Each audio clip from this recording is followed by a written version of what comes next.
Olá pessoal, sejam bem-vindos, sejam bem-vindas ao Cinematório Café, podcast do site Cinematório. Eu sou Renato Silveira. Oi, eu sou Kel Gomes. Neste episódio do Cinematório Café, a gente vai comentar 2 filmes que estrearam nas plataformas de streaming recentemente. Primeiro a gente vai falar sobre o suspense A Mulher na Janela, filme que estava aí na geladeira desde o início da pandemia, seria lançado nos cinemas, mas acabou sendo adiado por conta do fechamento das salas e acabou entrando na Netflix agora no mês de maio. Então a gente vai falar sobre esse filme que tem a Amy Adams como protagonista, tem um grande elenco, na verdade. Temos ali também Gary Oldman, Julianne Moore, Jennifer Jason Leigh e a direção é do Joe Wright. E depois a gente fala sobre Cruella, mais nova produção da Disney, que entra nessa onda dos filmes live action inspirados em animações clássicas da Disney. No caso, o 101 Dálmatas, que já teve 2 filmes live action, mas aqui a gente vai ter uma história prequel, a história pregressa da vilã de O 101 Dálmatas, que é a Cruella, interpretada pela Emma Stone, o filme dirigido pelo Craig Gillespie. Esses 2 filmes que a gente viu aí entre os vários lançamentos que ocorreram nas plataformas de streaming depois do Oscar, que foi o lugar onde a gente teve oportunidade de ver filmes durante aí a pandemia, né? Porque os cinemas continuam fechados aqui em Belo Horizonte. Em outras cidades do país já houve uma reabertura de salas, tem filmes entrando em cartaz, mas a gente aqui em Belo Horizonte realmente continuamos somente com o streaming disponível. E acredito que a maioria das pessoas que nos escutam também continuam aí sem poder frequentar salas de cinema, não se arriscarão a isso tão cedo, pelo menos enquanto a vacinação não estiver mais avançada, né, na população. Então o streaming continua sendo o nosso lugar preferencial para ver lançamentos, né? Esse podcast que a gente faz aí depois da maratona do Oscar, porque o último episódio do Cinematório Café foi justamente sobre filmes que estavam lá concorrendo à estatueta principal. A gente falou sobre o Nomadland, que foi o grande vencedor, e os outros indicados. Então também são filmes que continuam sendo comentados e vistos até o momento. Então, se você ainda não ouviu esses episódios, confira aí no nosso feed, porque as discussões ficaram bem legais quando a gente comentou esses filmes com a Ana Lúcia Andrade, né, que está sempre aqui com a gente. E a gente também fez, aí depois do Oscar, outros podcasts sobre clássicos, filmes que renderam discussões muito interessantes, né, Kel? A gente entregou aí um ótimo programa sobre Thelma e Louise. Sim. Adorei. Gostei muito desse. Né? Foi ótimo revisitar o filme, foi ótimo ter a conversa com a Ana e com o Carlos. E também fizemos Short Circuit, um filme que eu conheci agora, mas que é um filme dos anos 80, né? Nostalgia pura. E que é referência aí para várias coisas, né? Tipo, sim. Pensar em robô, inteligência artificial. Nas redes sociais, quando a gente divulgou, um monte de gente, né, ficou lá, nossa, que lembrança massa, né? Esse filme aí também marcou minha infância e tal. Foi bem legal. Pois é. E também fizemos o Escolha da Audiência, né? Que a gente comenta mais de um filme, sempre uma lista de filmes escolhida pelos nossos apoiadores e apoiadoras do nosso Cineclube Cinematório. E foi ótimo também poder falar de Fonte da Vida, A Chegada e A Nossa Espera. Sim. 3 boas escolhas, né? E já que a Kel falou sobre o Escolha da Audiência, fica aqui então o convite já de uma vez para você também fazer parte do Cineclube Cinematório. Lá você pode pedir o seu filme e a gente comenta neste podcast que a gente faz aí regularmente, atendendo aos pedidos da nossa audiência. E também, através do Cineclube, as pessoas podem votar nos filmes que nós comentamos no De Volta para o Sofá e no Em Foco. Então, Thelma e Louise e o Short Circuit, um robô em curto-circuito, foram 2 filmes que foram votados pelos membros do Cineclube Cinematório. A gente faz lá as enquetes todo mês para você escolher qual filme você quer que a gente comente nesses 2 podcasts. Sim, a gente sempre parte de uma escolha temática, né? Sim. No caso de Thelma e Louise foi road movies. Sim. E no caso do Short Circuit foi... comédias de ficção científica dos anos 80. São muitas, né? Exatamente. E agora, no mês de junho, a nossa enquete para o De Volta para o Sofá são filmes de ação com ficção científica. Temos ali 5 escolhas que, olha, é muito difícil fazer, né, votar em um só. É difícil. Mas tem que escolher. É o desafio para os membros do Cineclube. Tem que escolher. Então, se você quer participar também, quer votar, brincar com a gente aqui, de fazer as pautas, né, montar as pautas dos podcasts, entre lá no nosso site, cinematório.com.br, torne-se membro do Cineclube Cinematório e assim você pode se juntar à nossa comunidade e ajudar o site, nos apoiar para conseguirmos manter o Cinematório no ar e a fazer os podcasts e outros conteúdos sobre cinema que a gente produz aí nas redes sociais, no nosso site e tudo mais, tá bom? Entre lá então, cinematório.com.br, a sua ajuda é muito importante e é sempre muito bem-vinda.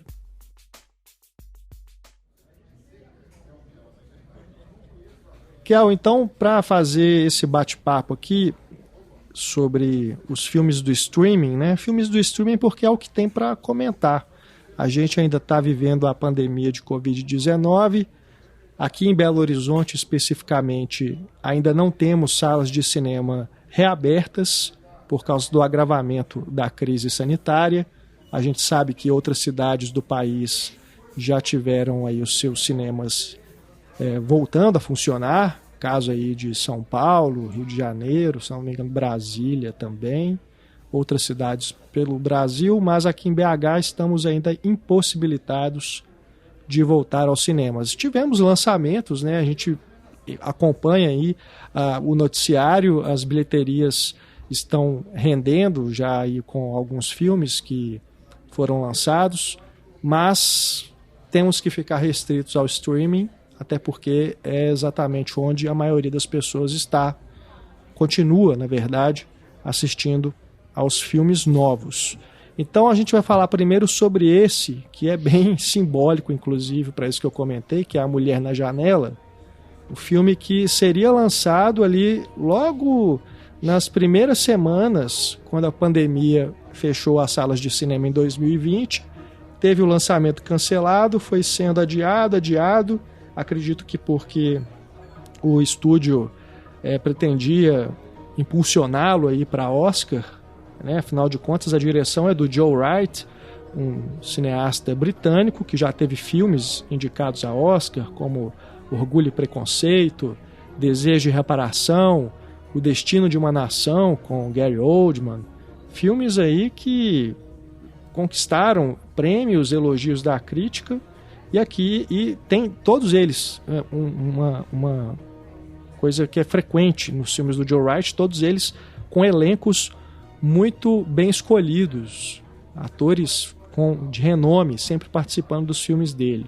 E aqui não é diferente, porque temos a Amy Adams, o Gary Oldman novamente trabalhando com o Joe Wright, e a Julianne Moore, ainda a Jennifer Jason Leigh. Então, coadjuvantes de luxo. Anthony Mackie, né, um ator que está aí desde os Vingadores em ascensão e fazendo várias produções, principalmente aí no streaming, né? Tem vários filmes na Netflix com Anthony Mackie, um ator que eu gosto bastante. Aqui numa participação bem menor, mas é isso, um elenco star-studded, como dizem lá em Hollywood. Só que vamos combinar que não basta escolher bem o elenco. E não basta ter um diretor que é talentoso, no caso de Joe Wright. Sim. Se você não sabe contar bem uma história, você pode ter, né, a quantidade de estrelas que for, que couberem na sua constelação, ainda assim o fracasso bate à porta. Mas acaba que salva um pouco, né? Porque você pensa assim, se fossem atores não tão bons, talvez seria pior ainda, entende? Exatamente. Porque pelo menos você tem uma boa performance. Você garante ali uma boa performance. O caso da Julianne Moore, por exemplo. Sim. A Julianne Moore, é maravilhosa. Ela salva qualquer cena. Pois é maravilhosa. E eu fico impressionada com o quanto que ela se transforma mesmo em uma outra persona, em uma outra pessoa, assim, com uma facilidade, né? Enfim, ela preenche muito, assim, a cena. E se torna muito intrigante pra gente, assim. Eu gosto demais de Julianne Moore. E nesse filme, sabe, é isso. Ela entregou o melhor, assim, que ela podia pra personagem. Que até tem uma participação pequena. Sim, super pequena. Se compararmos aí com os demais atores. Mas a gente vai evitar spoilers, né? Até porque o filme recém-lançado, muita gente não viu ainda.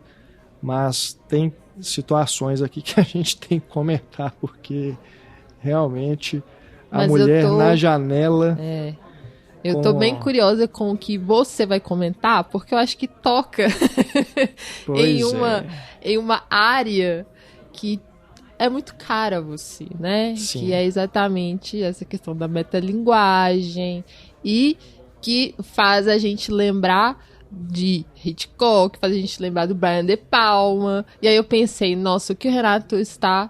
Eu diria que ele faz ter saudades do Brian De Palma.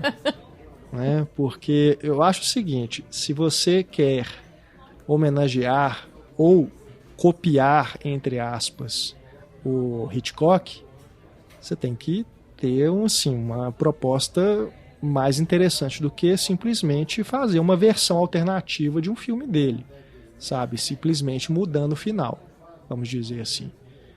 Você tem que ir para um outro caminho, que é o que o De Palma faz.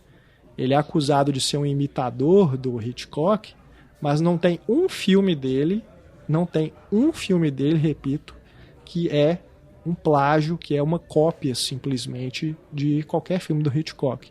Especificamente Um Corpo que Cai, que é o filme mais referenciado por ele, e o próprio Janela Indiscreta, e também Psicose, né? São os três aí baluartes da carreira do Hitchcock que inspiram incrível. Os filmes do De Palma.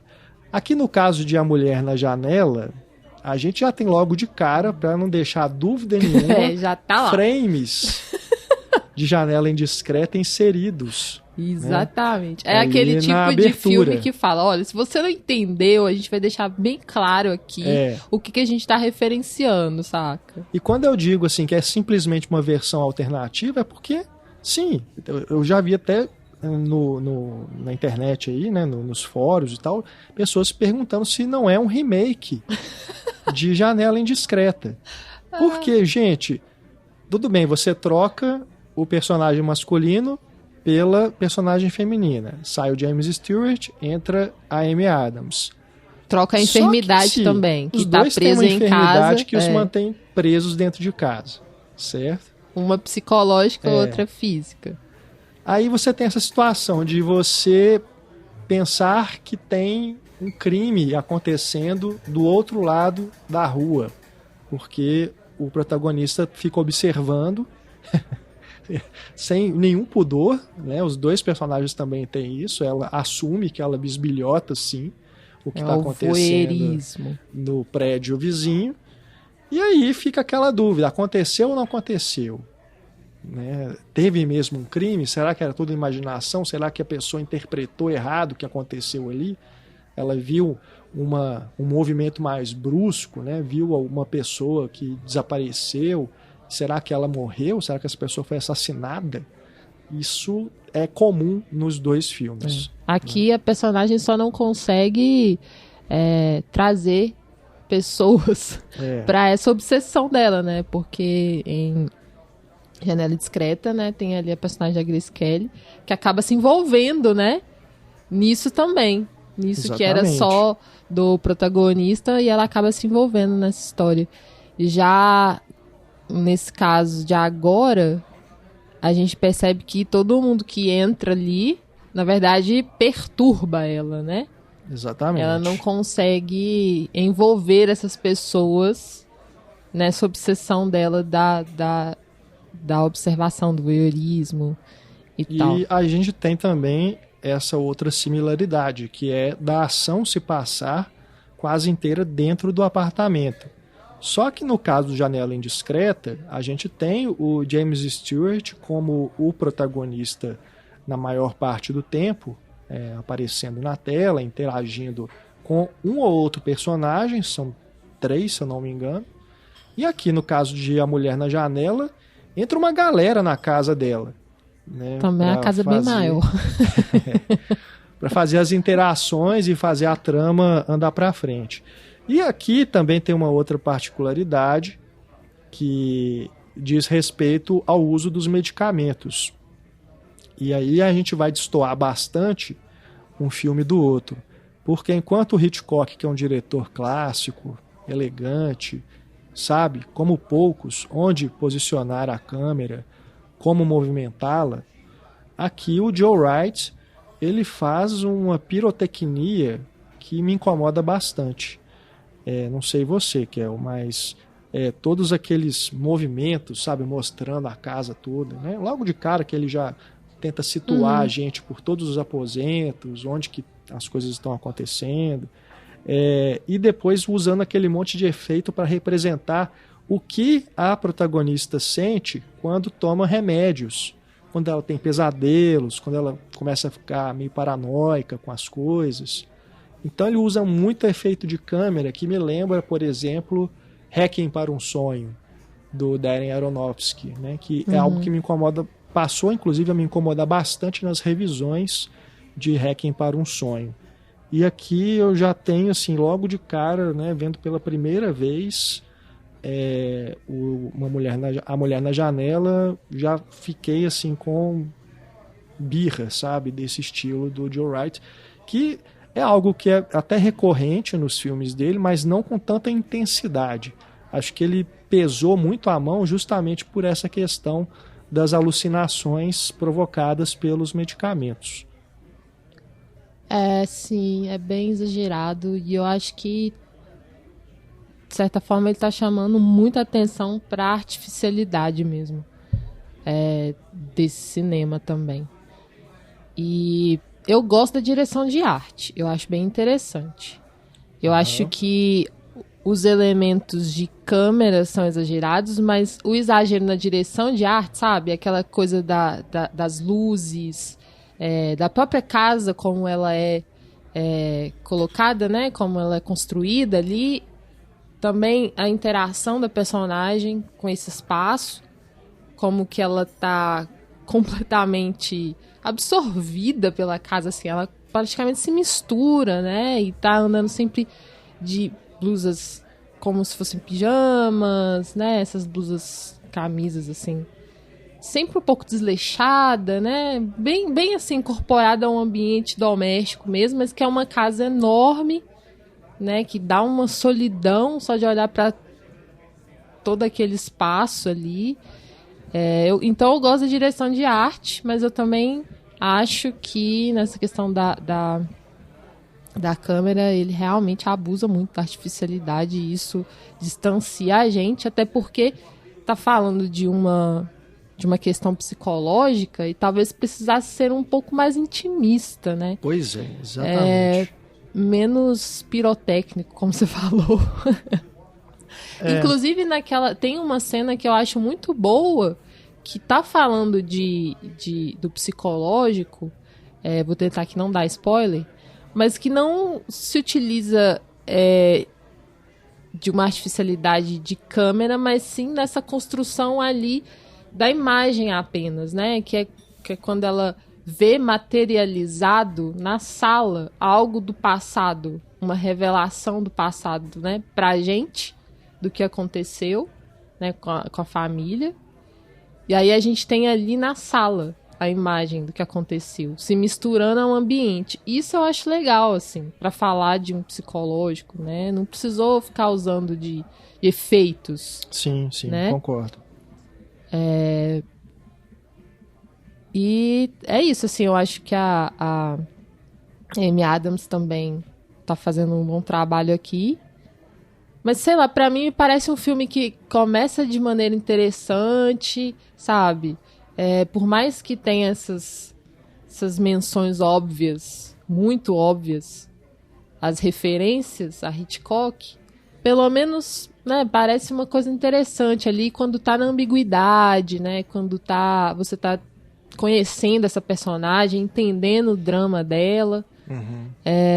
Mas depois ele se torna meio bagunçado. Parece que aconteceram intervenções, assim. É como se mudassem de estilo, sabe? Exatamente. No final... Falta unidade. Falta entendeu? unidade. Isso me incomodou também. Falta unidade estética.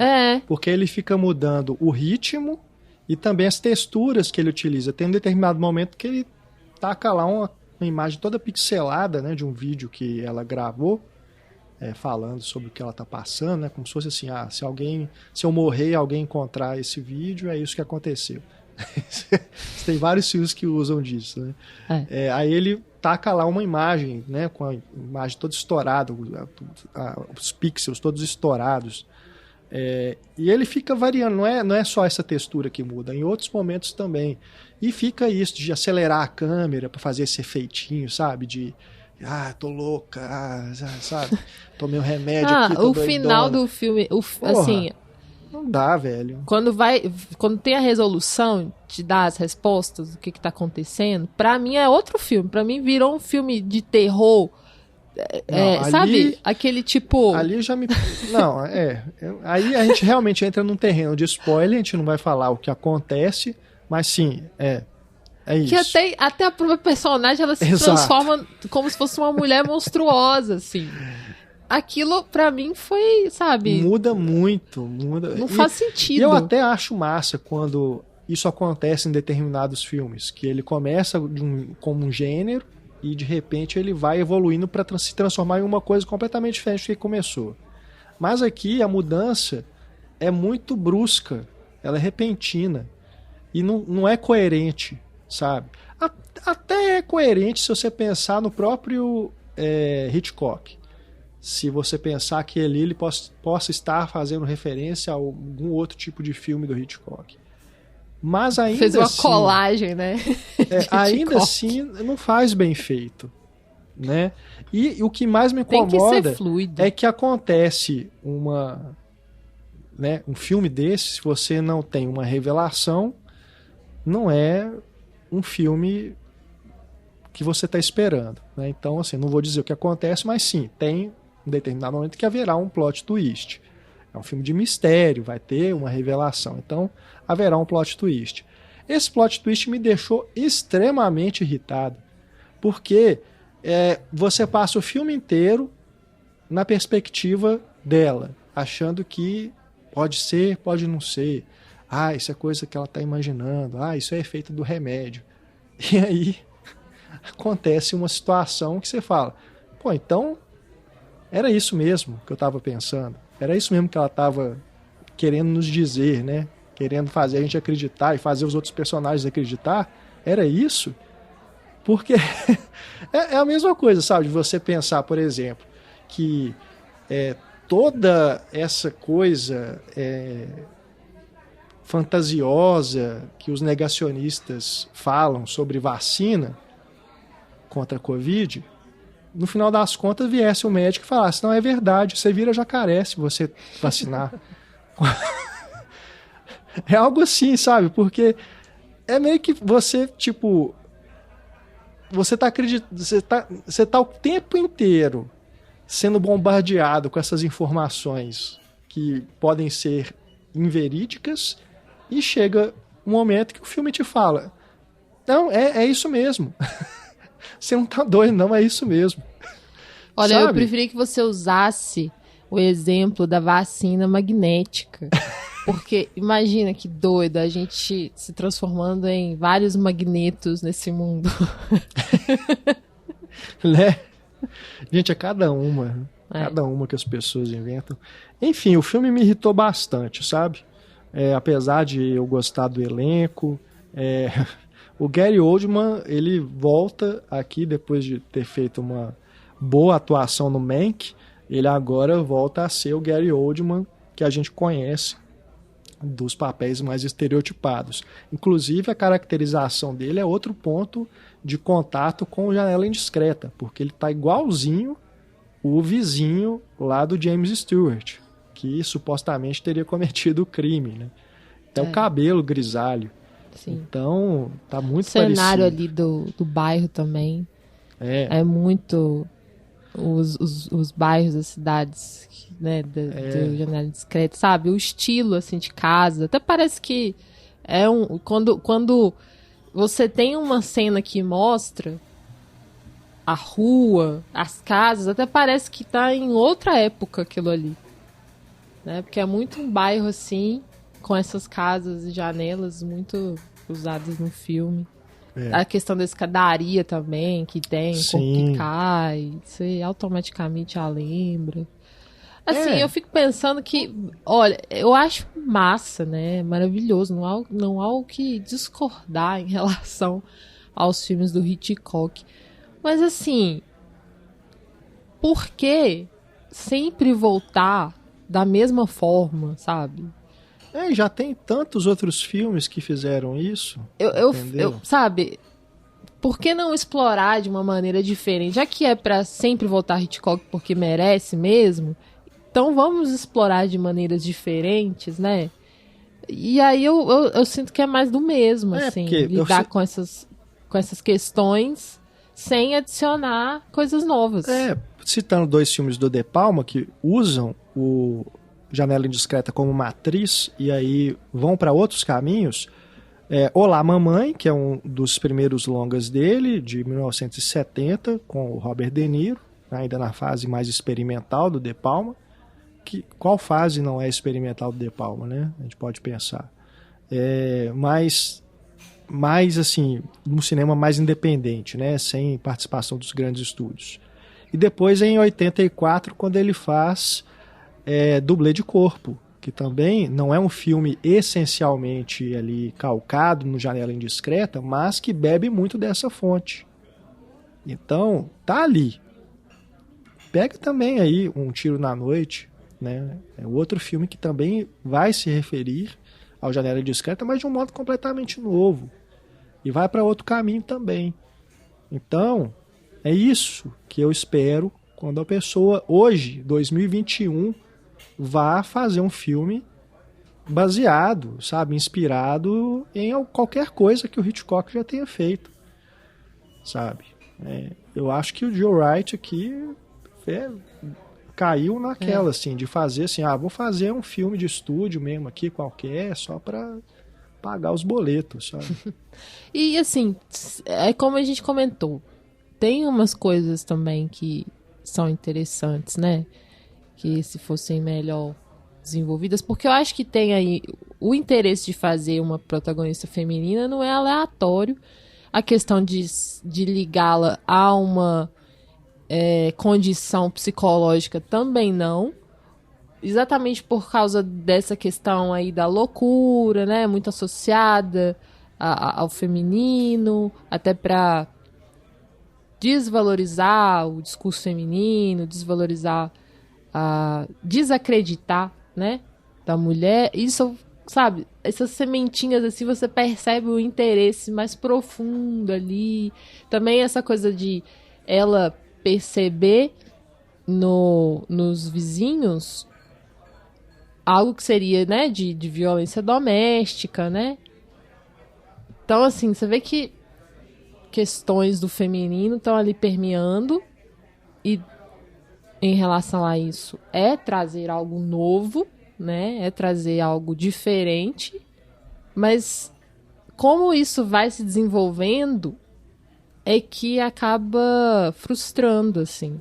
Porque parece, pra mim, parece muito que da metade pro final, sabe, as coisas vão realmente perdendo rumo, assim. Aí eu fiquei pensando, será que não tem a ver com isso? Porque você falou, né, que é um filme que foi adiado, deve ter passado de mãos em mãos ali, entre uma coisa de estúdio e outra. Ele já estava pronto. Ele já ia estrear. Já estava pronto. Eu duvido que eles mexeram nisso durante aí a pandemia, que ele voltou para ilha de edição. Tá, a culpa é... Eu acho que já tava assim, ia ser isso mesmo. Quando seria lançado no cinema, a gente já tá falando a mesma coisa. Entendi. Se a gente tivesse gravado, né, esse podcast em 2020.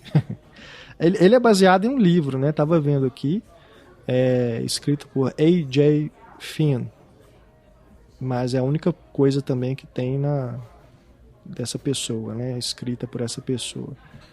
E o roteiro foi escrito por Tracy Letts, que é um roteirista que trabalhou em Killer Joe, Matador de Aluguel, do William Friedkin.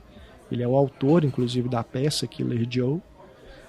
E também fez Álbum de Família, que é um filme de Natal, né? Desses aí, que eu também não sou muito fã, não. Mas aqui ele se baseou no trabalho de outra pessoa, né? Então, não deu liga, né? Infelizmente, aqui eu não consegui mesmo, assim, ficar ligado, assim, a essa confusão toda que eles arrumam, né? Ali Uma outra coisa também, no desenvolvimento, né? Desse mistério que se cria ali a partir desse suposto assassinato.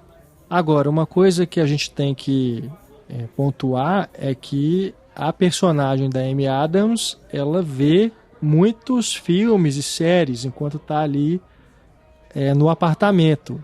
Então, isso de alguma forma deve influenciar ou deveria influenciar na percepção dela, né?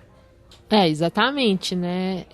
Isso eu acho até que deveria ter sido mais explorado no filme, né? O quanto que talvez ela misturasse um pouco dessa realidade, né, que ela vive com os filmes que ela está o tempo todo assistindo, né? Então eu acho que isso é colocado no início, né? E também, assim, quando ela tá naqueles momentos em que tá vendo filme, acaba dormindo, enfim, as coisas se misturam, mas não é muito trabalhado, né? E eu acho que vai ficar bem interessante, assim, se além dessa questão psicológica, né, que é misturar essa percepção psicológica com uma realidade em si, mais uma realidade que é afetada por essas imagens, por essa influência do cinema, seria bem interessante mesmo. E pelo que você estava comentando comigo, no livro isso é mais abordado ou mais explorado. Eu estava lendo sobre o livro, porque eu também não li o livro, mas eu achei isso interessante, assim, de ela ser uma cinéfila e de ela perceber muito o mundo através disso, né, também, do que ela vê pelos filmes. Aí ganha uma outra noção do que poderia estar sendo representado ali, especialmente quando a gente chega nesse ato final que as coisas, né, vão por um outro lado. Mas ainda assim, não é colocado de uma forma muito clara que aquilo ali vem de uma referência cinéfila, sabe? Parece que é simplesmente uma coisa assim, vamos mudar o estilo da parada aqui e pronto. Não fica muito claro que é uma questão, sabe, de trazer as coisas dos filmes e séries que ela vê e transportar isso para a realidade dela. Porque ajudaria muito, por exemplo, se ela falasse sobre isso com o terapeuta, por exemplo. Ou se ela falasse com outras pessoas sobre os filmes que vê, sabe? Fizesse essa ligação mais explícita pra gente, né? Então, não sei, fica uma coisa ali muito mal trabalhada e que não dá pra usar isso também pra justificar tudo, né? Tem um pouco também da questão da culpa dela, né? Sim. Tem isso também, né? Eu não vou tem falar um elemento aí no flashback, né? Que spoiler. Tenta explicar pra gente por que ela se sente... desenvolveu essa agorafobia. Então, assim, ela não sai de casa por isso. Porque ela tá com essa condição psicológica, desse trauma. Então, ela não consegue sair da casa dela. Mas... Sim. Não, e é culpa em cima de culpa, porque pra também... situação pior, digamos assim, por trás dessa situação pior, ainda tem algo que ela fez que, né, também já trazia uma certa camada de culpa aí. Enfim, essas questões psicológicas todas, sabe, são interessantes. Sim, não, eu ia dizer só pra gente não entrar em spoiler novamente, mas é curioso que o filme propõe que a cura de um trauma vem com um trauma maior. Nossa. Não, sabe? Isso eu também achei horrível. É uma coisa assim. No final das contas, assim, era, sabe, como era pra ferrar de vez. Fazendo assim. Isso, né? Era pra, sabe, ficar ferrado de vez, assim. Nossa, que merda. Não, aí, beleza. As coisas. Gente, complicado. Melhoram. E essa questão de ela estar presa dentro de casa, querendo ou não, também provoca uma certa identificação pelo momento que a gente passa, né? É verdade. Isso não se pode negar. Isso não se pode negar. Então, já tem esse apelo também, né? E aí, eu fiquei reparando, assim, eu comentei mais Só que você não deixa as pessoas entrarem na sua casa igual ela deixa. Né? Não, pois é. E eu fiquei reparando, igual eu comentei mais cedo, da roupa dela, né? Essa coisa de meio que se misturar com a casa e meio que ficar desleixada. Como que isso é algo mesmo que tá do doméstico também, né? Que eu acho que eu já comentei antes em outros podcasts. Mas como que a roupa também, ela pode evidenciar um certo estado psicológico, sabe? Não é só de conforto, às vezes. Às vezes você pensa assim, tô ficando de pijama o dia inteiro em casa porque é mais confortável. Tô ficando, sei lá, só de camiseta porque, por uma questão só de conforto, de mais facilidade. Mas às vezes não. Às vezes é também algo ali do inconsciente ou do psicológico que já tá aflorando, sabe? De um certo desânimo, de um certo cansaço, sabe? E que tá refletindo no seu modo de vestir, no seu autocuidado até, sabe? Sim. O desleixo, né? Sim. Concordo. Bom, A Mulher na Janela, que tem aí trilha sonora do Danny Elfman, né? Quanto tempo a gente não escuta uma trilha sonora boa do Danny Elfman, né? Vamos esperar aí mais um tempo, porque não foi dessa vez. E a fotografia, que é um ponto positivo, a fotografia a gente pode dizer que valoriza, pelo menos, as imagens, é do Bruno Delbonnel, que trabalhou em filmes como O Fabuloso Destino de Amélie Poulain, Inside Llewyn Davis. Tá na filmes cara. Bem bonitos. Amélie Poulain, principalmente. Pois é. Então, é isso, gente. Se vocês assistiram aí já A Mulher na Janela, deixem um comentário aí pra gente, dizendo se vocês concordam ou discordam do que a gente falou aqui. Sei que tem gente que gosta do filme, né? Claro. E queremos saber os motivos, né? Queremos saber o que vocês mais gostaram, que pontos aí do longa-metragem cativaram vossas visões. Eu prefiro A Mulher no Trem. A Mulher no Trem é melhor. É verdade, com a Emily Blunt, né? Sim. É um filme mais interessante mesmo. Que também não é grandes coisas, mas tem uma proposta similar, inclusive, né? Ela observa algo acontecendo pela janela do trem, no caso, né? Na janela de casa. E aí o mistério se desenvolve a partir disso. É um filme interessante mesmo.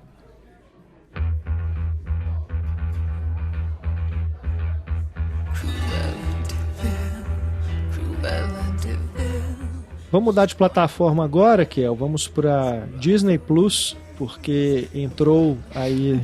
Falando em trem, vamos mudar de plataforma. Entrou aí no início de junho, disponível nos cinemas e também no Disney Plus, aqueles lançamentos simultâneos. Cruella, mais uma tentativa da Disney de trazer aí uma personagem famosa das suas animações clássicas e fazer um filme prequel, né, contando aí o passado dessa personagem, no caso mais uma vilã. A gente já teve aí o filme da Malévola, que ganhou inclusive continuação, com Angelina Jolie. E aqui a Cruella, que é do 101 Dálmatas, é interpretada pela Emma Stone. Cabe lembrar, no entanto, que a Cruella já havia tido uma versão live action nos 2 filmes do 101 Dálmatas, com a Glenn Close vivendo a personagem. Só que ali é como se fosse o 101 Dálmatas versão live action. Aqui Sim. é prequel. É a juventude da Cruella. E a Cruella lá era a vilã. Total. Aqui ela é a personagem protagonista, né? É. Tem todo esse rebranding. Que a Disney tá fazendo um rebranding de suas Exatamente. vilãs. Exatamente, que é algo curioso, porque você tem, por exemplo, na Malévola, ainda que haja uma releitura, uma ressignificação do que ela representa enquanto vilã, você ainda assiste aos 2 filmes acreditando que ela teve pelo menos motivações para se tornar quem ela é, ou quem a gente a conheceu sendo nas animações, né?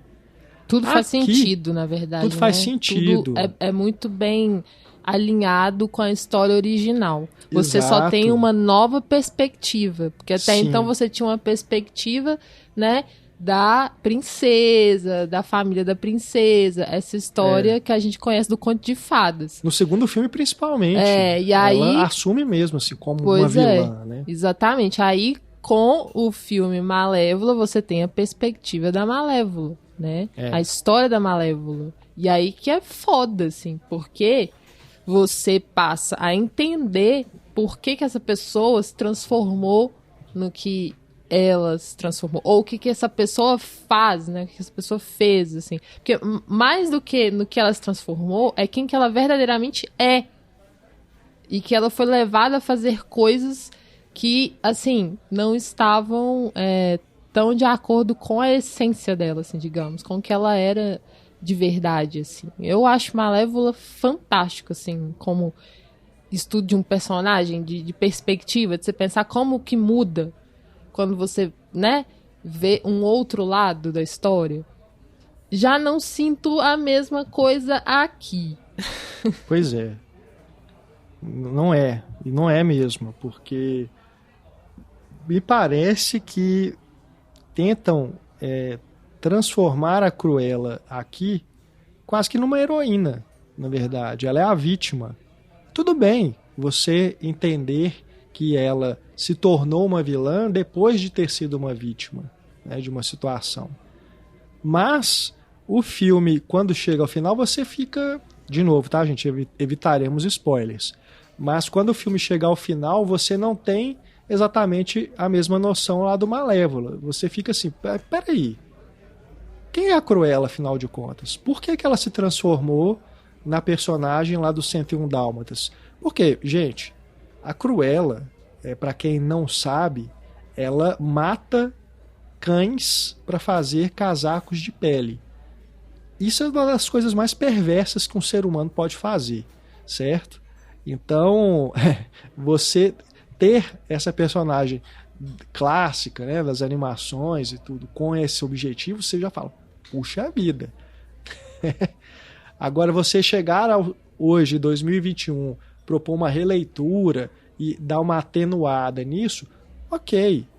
O filme até te fornece material para você entender. Então é por isso que ela não gosta de dálmatas. Sim, você né? chega a pensar nisso, né? Ele te dá e você fica satisfeito com a explicação que ele te dá, sabe? Essa é uma boa. Mas depois isso vai para um outro caminho. E aí, aí o que eu disse, quando chega ao final do filme, você fica se pensando, mas espera aí, como que essa personagem chegou lá no 101 Dálmatas? Próximos capítulos. Próximos capítulos. Inclusive, pouco depois da estreia, a Disney anunciou uma continuação, né? Ou seja, é o golpe baixo. Isso é golpe baixo, porque eu acho que o filme tem que resolver, entende? Pois Ele não tem que ficar criando dúvidas, porque essas dúvidas vão ser respondidas no capítulo 2. A gente tá falando de filme, parem de serializar tudo.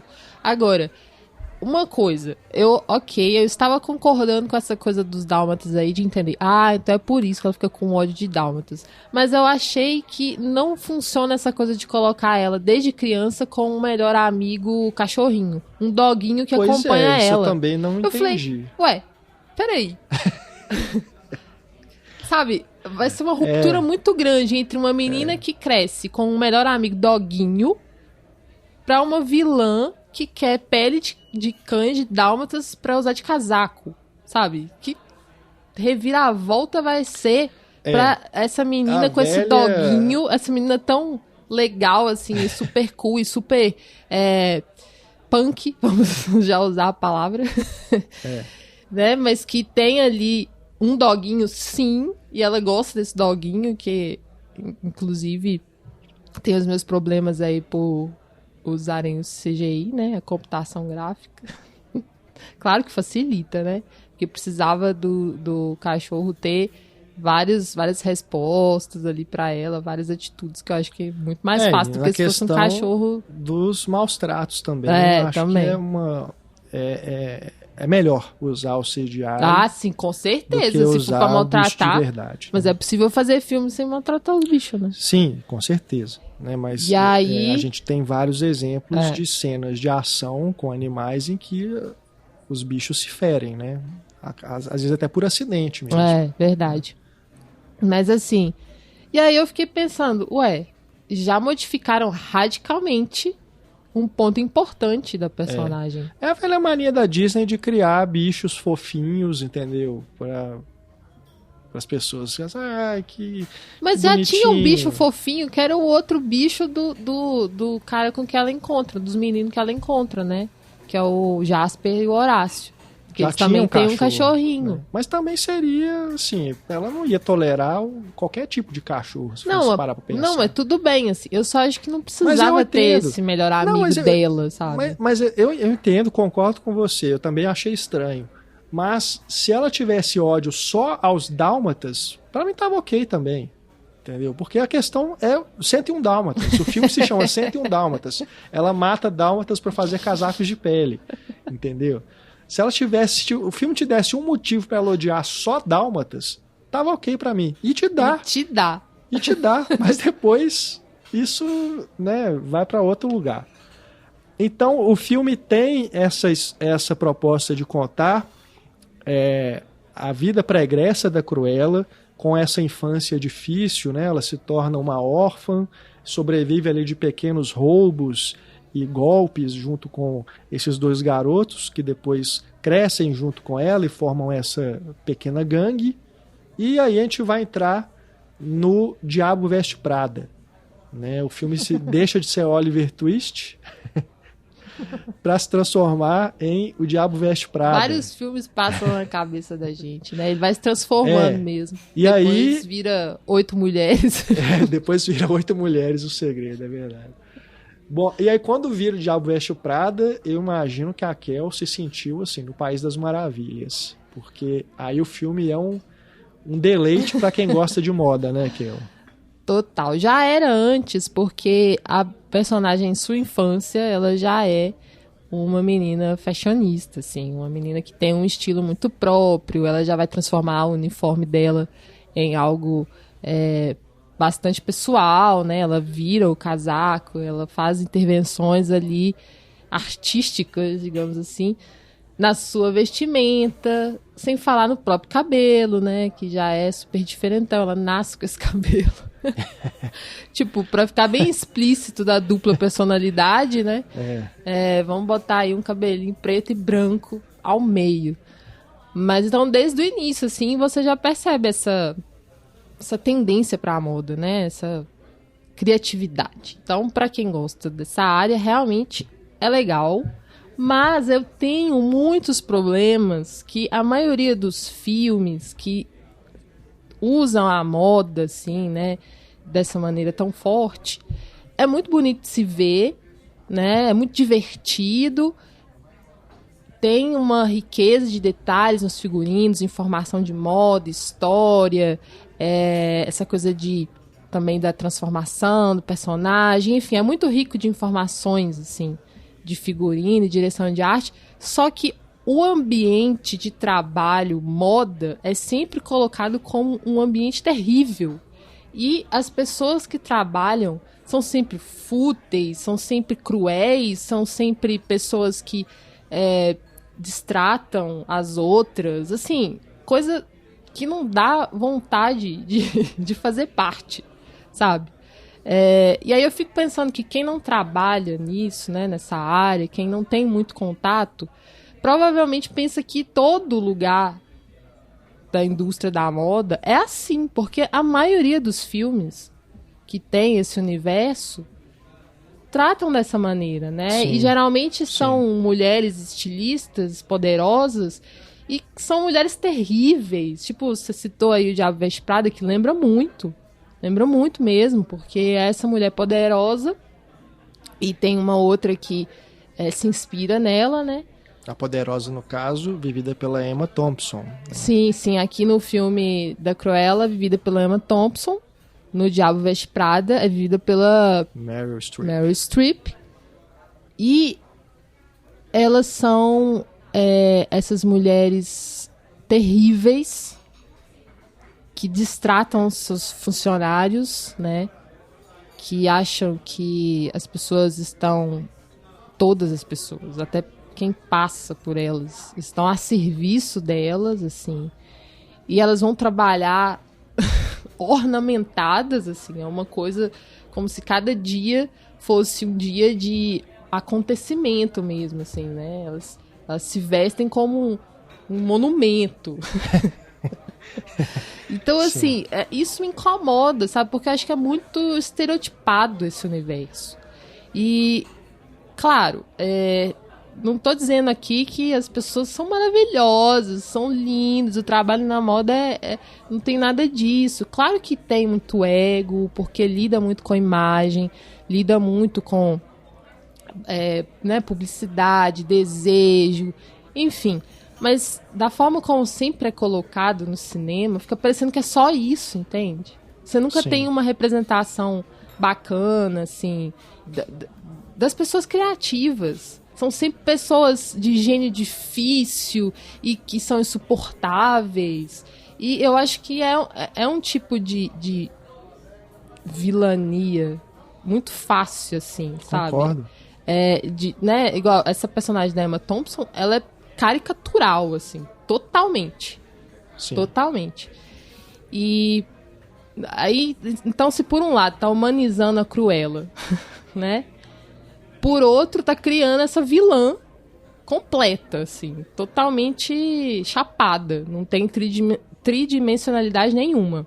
Ela se chama Baronesa apenas. Ela não tem nem Não tem nem nome. Né? Então, assim, não entendo esse movimento de, vamos humanizar a Cruella, mas ao mesmo tempo a gente vai criar essa outra vilã na história da Cruella, que é uma vilã. Ponto.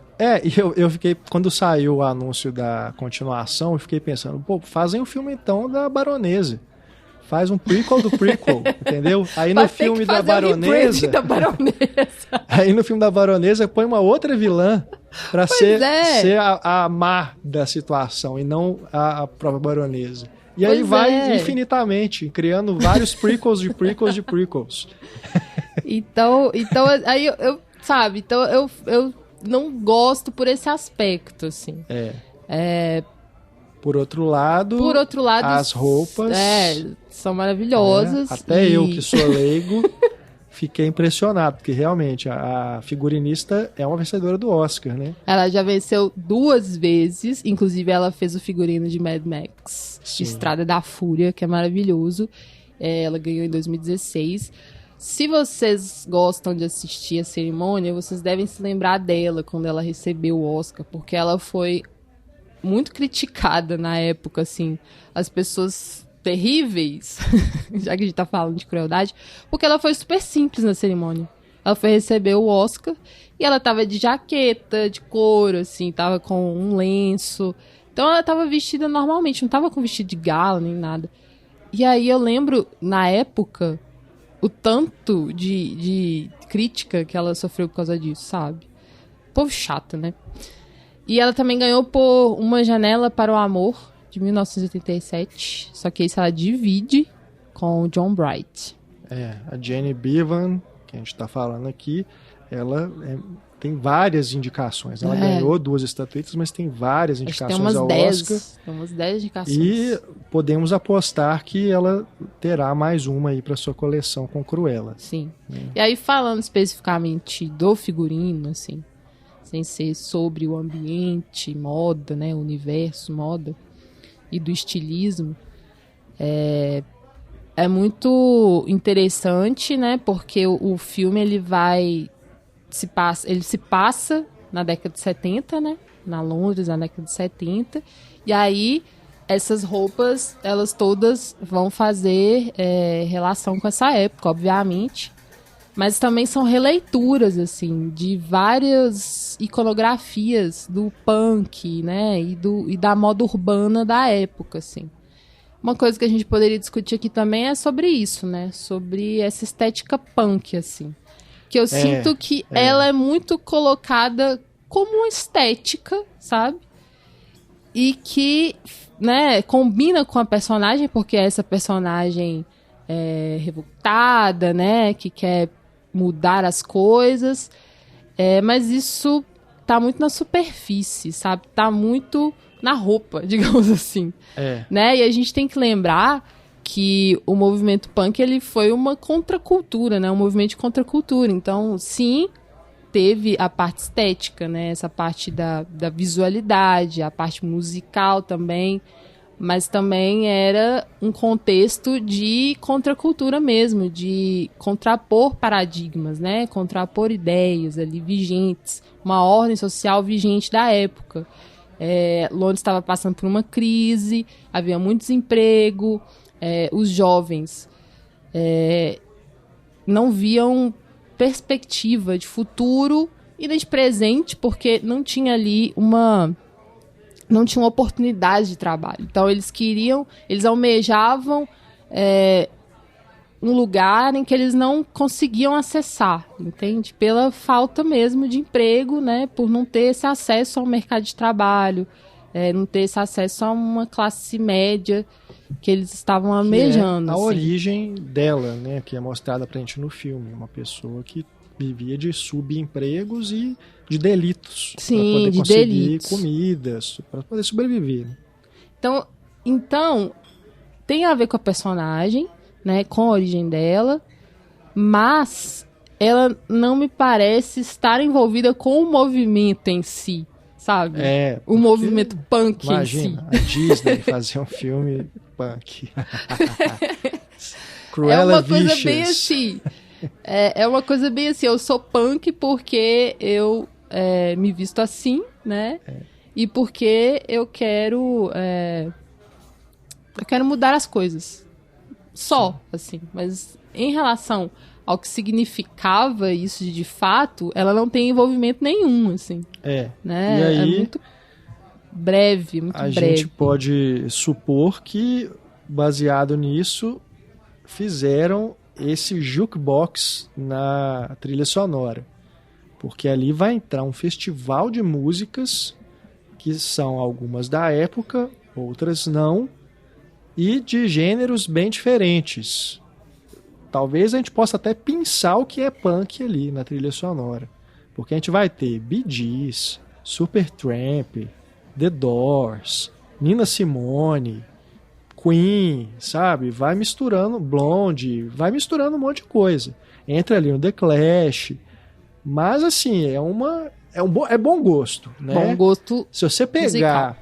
A trilha sonora e escutar sozinha, eu acho que você tem ali pelo menos uma hora e meia, assim, de boas músicas, né? Pra você escutar, assim, quando você tá trabalhando, fazendo qualquer coisa.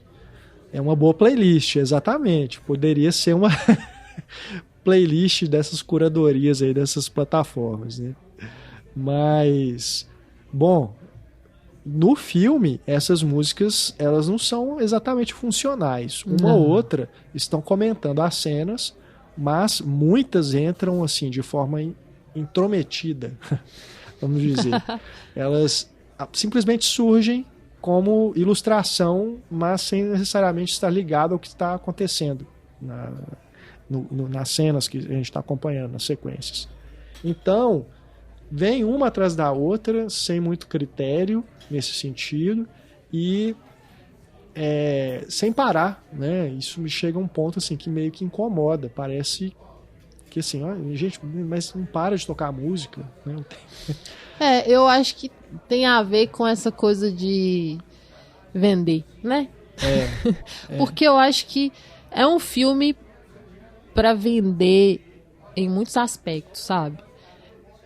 Nessa questão aí, né, de ser da Disney, de ser uma personagem icônica, tem a Emma Stone, tem a outra Emma, que é maravilhosa, Emma Thompson, essa coisa da moda, que tá muito atrelada a consumismo, e aí vem essas músicas que são hits também, né, são vários Exatamente. hits, são músicas que as pessoas gostam de ouvir, entendeu? Então, é meio que assim, vamos apelar para o que essas músicas...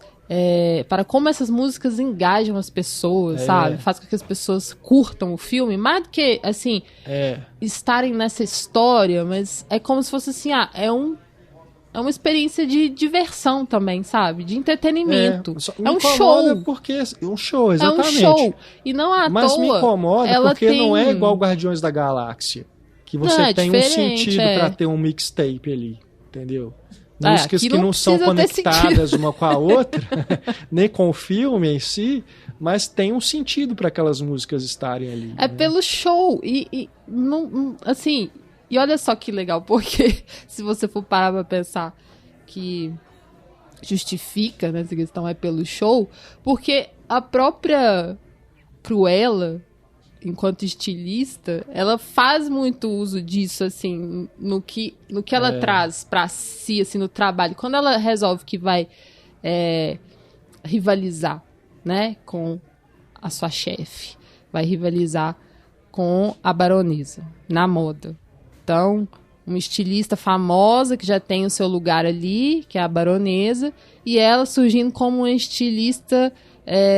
uma estilista promissora, e que vai trazer uma oxigenação pro momento ali e tal. Então, como que ela vai aparecer? É fazendo performances, que são maravilhosas. Isso pra mim, você falou da parte, não, deve ser um deleite, são as melhores cenas. Sim. São as cenas das criações da Cruella, as criações de moda da Cruella, e quando ela faz os seus desfiles, assim. E aí me lembra muito os desfiles icônicos, que são aqueles desfiles acontecimentos, tipo do John Galliano, do Alexander McQueen, que não era só apresentar a roupa, sabe? Tinha todo um conceito por trás, e aí era uma história contada. O desfile também era uma narrativa. Então tinha muito drama, tinha muita teatralidade. Então ela usa isso. Então, essa coisa, né, do show, sabe? E aqueles vestidos, né, que são performance mesmo, né? Um que aparece depois que o de cima se queima, a capa de cima se queima. O outro que aparece, que é feito com bichinhos, mariposinhas, que depois que nascem come tecido, enfim. Muito bom. Isso me lembrou muito os desfiles que são assim, que são, sabe, acontecimentos. Que engana a gente, né? Porque claro que tem computação gráfica ali, mas algumas dessas cenas parece realmente que é efeito prático, né? Talvez até tenha uma mistura, né? Mas essa coisa do ilusionismo, né? Do ilusionismo, do que é efêmero também, tá dizendo muito dessa coisa efêmera, né? Do que acontece ali, acabou. Não tem mais. Eu acho bacana uma questão que o filme coloca, mas, como você disse, fica na parte superficial, não aprofunda. Que é quando aparece uma manchete de jornal colocando assim, Cruella, estilista ou vândala?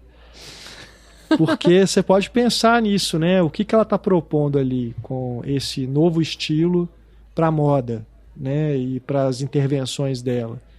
É um vandalismo ou é arte? E aí você pensa, por exemplo, no Bansky, né? Que tem muita essa discussão em torno das obras dele. É arte ou é vandalismo, né? Você pensar no Picho, por exemplo. É arte ou é vandalismo? E lembrando que o que é definido como arte, né? Tem muito também de construções históricas e construções que são hegemônicas, né? Você pensar essa coisa aí do picho, aí vai falar, não é arte não, mas quem é que faz o picho? A galera da periferia. Sim, sim. E quem é que é artista, que está definindo, né, o que é arte, quem que pôde estudar arte, né, tradicionalmente, e que vai dizer o que é arte ou não, sabe? Tá em um lugar de privilégio, de poder, entende? Então, isso são coisas que o filme pincela, que são interessantes. Que é mas legal. Ele tá só no show. Você pode pegar isso e transformar em outra coisa, fazer uma grande discussão a partir desse pequeno elemento. Exato. O filme não dá conta, não se propõe a fazer isso em primeiro lugar, e eu tenho dúvidas até de que ele daria conta de fazer essa discussão por ser uma produção da Disney. E que é um filme super família, então, assim, né? É isso. Uma coisa divertida. Beleza, eu acho bacana isso estar ali, né? Agora, dentro disso que você está comentando, né, das performances dela, uma coisa que eu acho maravilhosa enquanto estética ali dentro do filme, mas enquanto construção de roteiro me incomoda um pouco, porque me parece que ali, quando ela decide deixar de ser a Stella, que é o nome de batismo, né, dela, para ser a Cruella, ali a gente tem essa moda que a Disney tem colocado em muitas de suas produções e outros estúdios também, que é essa onda da super-heroização dos personagens. Porque aqui, quando ela se torna a Cruella, a Stella passa a ser o disfarce. Vamos pensar em Diana e Mulher Maravilha. A Diana tem a sua vida lá normal, comum, trabalhando como restauradora, né, alguma coisa assim, nos museus, e ela é a Mulher Maravilha pra valer, né? É o que ela é de verdade. Então aqui é a mesma coisa. A Stella é a funcionária lá da grife e a Cruella é que é a estilista, é a que é a pra valer. É a que é a pessoa pelo qual vale ser, né? O que vale ser. Eu entendo, eu acho que funciona pro filme isso, mas me dá essa impressão, entendeu? De que tentaram, assim, a gente tá vivendo a onda dos super-heróis, vamos fazer a Cruella também ser algo parecido, sabe? Eu acho que faz muito sentido. Faz um esqueminha muito de roteiro, entendeu? Pra surfar na onda. Sim. E tem essa coisa também que acaba sendo meio batida, mas que funciona pra personagem também, que é essa dualidade, né? Ela tem ali o cabelo preto e branco, ela é a Stella e a Cruella, uma é o Yin, a outra é o Yang. É o positivo e o negativo, o preto e o branco, né? Tem essas coisas também. É um clichêzinho, né? Mas funciona para personagem. Enfim, eu acho o filme legal. Eu acho que ele é divertido. Ele funciona como proposta de filme Disney. Mas me deixou aí realmente incomodado com isso. Por quê? Fazer esse filme, para fazer essa releitura da Cruella. Com qual propósito? Porque é diferente do que a gente comentou, né, no começo aqui da discussão sobre o filme, é diferente do que acontece no Malévola. Você pensa, por exemplo, que aqui nesse filme, que é dirigido pelo Craig Gillespie, um diretor que nem é muito a praia dele fazer esse tipo de produção, né? Ele vem do cinema independente, ele fez aquele filme Lars and the Real Girl, a Garota Ideal aqui no Brasil, com o Ryan Gosling, e um dos filmes recentes dele com mais sucesso é Eutônia, né, com a Margot Robbie, que foi indicada ao Oscar também, sobre a patinadora, né, um filme de uma biografia. Mas assim, uma superprodução, né, algo assim como esses filmes da Disney, ele nunca tinha feito. Mas a gente tem aqui nesse longa-metragem esse duelo do mal versus o mal, a princípio, você pensa. A Cruella é uma vilã, tá enfrentando outra vilã, que é a Baronesa. Mas, quando você para e pensa, você talvez chegue à conclusão de que a Cruella não é, de fato, uma vilã. Né? Em nenhum momento ela foi. Ali no filme, não. O que ela faz contra a Baronesa nem chega a ser nenhum ato de crueldade. Ali no filme, né? Neste filme, não. Não é. E eu fico pensando também assim, que que eles querem passar para as crianças, né? Para as pessoas mais jovens com esse longa, né? Com essa história.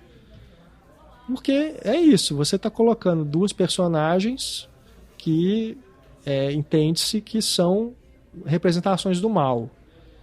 Então, assim, sabe, que mensagem você quer passar? Que mensagem esse filme quer passar? Seja você mesmo que seja estranho. Que é uma mensagem, né? Top, dos trend topics atuais, seja você. Mesmo que seja estranho. Deve ser isso, né? Mas, enfim, cale seus traumas. Isso... Mas sei lá, essa coisa de mensagem é difícil, porque na verdade, são tantas mensagens passadas ali, né? Não sei se tem uma específica. A gente poderia fazer uma análise de discurso. Mas eu acho que é um pouco confuso mesmo. Um pouco confuso. Uma coisa que eu queria dizer também é porque a gente falou da Jenny Beaver, né? Do figurino. Mas é legal de mencionar quem fez a maquiagem, que tá muito boa também. Que é a Nadia Stacy. Ela que criou maquiagens e cabelos. Inclusive tem a maquiagem na Emma Stone, né? Escrito The Future. Que tem a mesma fonte, a mesma letra da capa do Sex Pistols. Da capa de 77. Uhum. E é curioso porque tá escrito The Future, porque ela tá se contrapondo à baronesa, né? Ela tá dizendo, eu sou o futuro, eu sou mudança, não quero essa moda careta, que eu admiro super, mas preciso ser melhor do que você, né? Preciso te vencer. Mas um lema do movimento punk, exatamente por causa da desilusão toda, era no future. E aí, né, pensar que aqui ela tá se colocando como um futuro possível, assim. Então aqui também ela tá meio que se afastando, assim, do movimento punk, usando de uma mesma palavra e de uma mesma iconografia, né? Que é essa coisa dos Sex Pistols. Pois é, pelo menos aí os Sex Pistols estão, porque na trilha sonora não tem. Tem tanto eles de devem artista, ter pensado mas assim. Cadê os Sex Pistols? Eles devem ter pensado assim, não, ia ser muito óbvio, né? A gente colocar Sex Pistols. Pois é. Mas é isso, assim, eu acho que... Sei. Eu gosto muito da Emma Stone, acho que... Nossa, ela tem esse rosto tão expressivo, né? Que é típico de figuras, assim, cartunescas, né? Que é legal, assim. Ao mesmo tempo, sem ser... Como é que eu vou dizer? Ao mesmo tempo, ela consegue também trazer uma certa profundidade, que eu acho que falta um pouco a personagem dela, sabe? Exatamente o que a gente tem em Malévola, que a gente não tem aqui muito. Essa personagem pra gente ainda continua um pouco na superficialidade, sabe? Ainda continua muito, pra mim pelo menos, ainda continua muito distanciada, assim. Você, né, tem ali a história dela, mas assim, um pouco dos conflitos dela são passados de maneira muito rápida, sabe? Os conflitos internos dela. E tem uma cena que eu gosto. Tem algo que eu acho massa do filme, que é quando ela vai trabalhar na loja. Primeira vez que ela consegue um emprego que é relacionado à moda, né? Que o amigo dela consegue, que ela vai trabalhar na loja. E aí tem esse plano sequência, né? Que é para poder mostrar todo o percurso até chegar onde ela está. Onde é o lugar de trabalho dela, assim. Então, geralmente, você pensa em desigualdade social e aí você pensa numa representação visual disso. Geralmente se usa escada, né? Se usa alto e baixo, né? Pra dizer dessa coisa mesmo, de que alguém tá em cima, outra pessoa tá embaixo, enfim. Aqui não precisou usar disso. Precisou usar dessa simbologia de poder nesse sentido, usando o percurso mesmo, que é longo, assim, pra mostrar que a carreira que ela tá almejando, onde ela está no momento, vai demorar muito até ela chegar onde ela quer. Porque a câmera passa por vários corredores, vários lugares, vários cômodos dessa loja, que é enorme, é uma loja de departamento super chique. Departamento na época chique, assim, não o que é loja de departamento hoje aqui no Brasil, por exemplo. Mas uma loja enorme, assim, aí vai passando por corredores, vários funcionários, vários tipos, né, de funcionários, até chegar nela, que tá lá no banheiro, ferrada, ela lavando o chão, e ela tá, inclusive, né, agachada, assim. Então, eu achei legal, assim, sabe? Esse percurso da câmera, que você vai vendo, nossa, não acaba nunca, e passa por tantas pessoas, aí de repente sai de um lugar que é todo glamuroso e vai se transformando, o lugar vai ficando cada vez mais simples, né? Até chegar nela, assim. E aí você pensa, poxa, ela tá querendo, nessa carreira que ela tá almejando, vai ser custoso chegar ali, sabe? Por todo esse percurso que a câmera mostra. Eu concordo com você. Essa sequência toda é muito interessante mesmo. Tem uns momentos ali, essas cenas mais elaboradas, né, que são legais mesmo. Tem muita utilização de computação gráfica. Sim, né? é tudo ilusão, tá, gente? Aqueles planos sequências construídos ali na montagem, né? Não exatamente no set. Mas o efeito é bem legal. O resultado, né, é bem legal mesmo.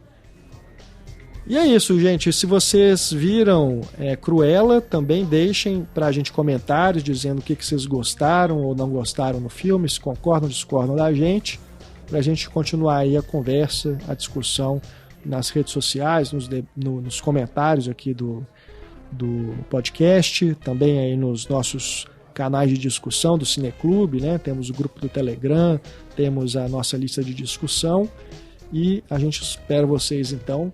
E esperamos também que vocês tenham gostado aqui de mais esse episódio do Cinematório Café. Em breve a gente volta com mais comentários falando sobre mais filmes novos e clássicos. E para quem quiser acompanhar a gente aí nas redes, que é o Deu Caminho das Pedras. O caminho das pedras, na verdade, é um caminho soft. Não tem nada de pedra. Porque é só você digitar Cinematório em qualquer rede. Qualquer não, né? Porque a gente não está em todas. São muitas hoje em dia. É verdade. Né? Cada dia nasce uma nova. Então não estamos em todas. Estamos nas principais. Twitter, Facebook, Instagram. E aí é só você procurar por Cinematório e pronto, encontrou. YouTube também, procura lá Cinematório e nos siga lá também.